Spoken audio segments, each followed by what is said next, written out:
Welcome back to our History of Education series. Today in Lecture 7, we explore the contributions of a man whose ideas transformed the way we understand young children and how they learn, Friedrich Froebel. The founder of the kindergarten system, born in Germany in 1782, Froebel believed that education was not just about imparting facts or memorizing lessons. He saw it as a spiritual and creative process, deeply connected to the inner development of a child. Let's dive into his philosophy, his methods, and the long-lasting legacy of his educational vision. What is kindergarten? The word kindergarten means children's garden, a place where young minds are gently nurtured. Just like flowers in a garden, Froebel introduced this concept in 1837. In the town of Bad Blankenburg, Germany, it was a radical idea at the time, creating a space just for young children, focused on play, creativity, and natural development. Rather than rigid instruction, he believed that children learn best when they are happy, engaged, and free to explore, not when they are forced into adult-style lessons too early. A prepared, permissive environment, Froebel envisioned the kindergarten as a prepared environment, designed specifically to meet the needs of young children. This environment was permissive, but structured it allowed freedom, guided learning in meaningful ways.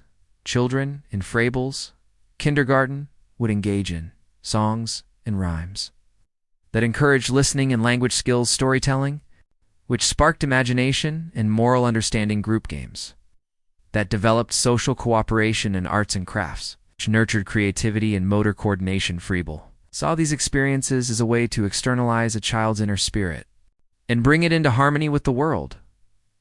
Froebel's gifts and occupations. One of Froebel's most famous contributions was his use of gifts and occupations. Let's break them down. Gifts were carefully designed objects like balls, cubes, cylinders, and sticks, each representing a concept of shape, movement, or balance.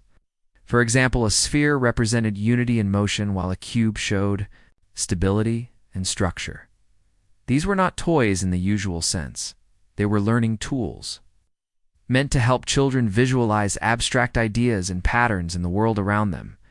Occupations involved the use of materials that children could shape with their hands, such as clay, sand, cardboard, and wood.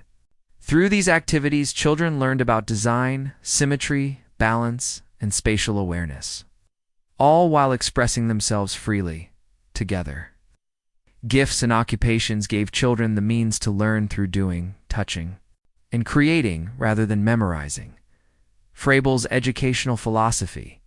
Froebel's entire philosophy centered on 4 key ideas. Free self-activity. Children must be allowed to act on their own, to choose, explore, and initiate. Creativity. Every child is an artist and thinker. Creative expression is essential to development. Social participation. Learning is a social process. Children grow best through interaction and cooperation with others. Motor expression. Froebel strongly believed in learning by doing.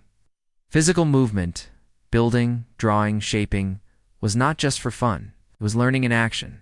He wanted children to become independent thinkers who contribute positively to society, and he believed it all began with the early years. The teacher's role. To Froebel, the teacher played a sacred role, not as an authority figure, but as a guide and nurturer. He believed that the personality of the teacher was as important as the curriculum itself. A teacher, he said, should respect the dignity of each child, be sensitive, patient, and understanding, embody values such as truth, love, and beauty in many ways. Froebel expected teachers to model the kind of humanity they wished to awaken in their students. Conclusion. Froebel's vision of early education was ahead of its time, but today, we see his influence everywhere in preschools and kindergartens across the world in the use of hands-on learning materials, in the emphasis on play-based education, and in the belief that education must nurture the whole child body, mind, and spirit. His ideas helped shape the foundations of modern early childhood education, and they remind us that learning, at its best, is joyful, expressive, and deeply human. Thank you for watching Lecture 7, Froebel, the Kindergarten School. Be sure to check out Lecture 6 on Johann Pestalozzi and Lecture 5 on Aristotle. Links are in the description. If you found this video helpful, like, share, and subscribe to support this educational series. Until next time, stay curious, stay inspired, and keep learning.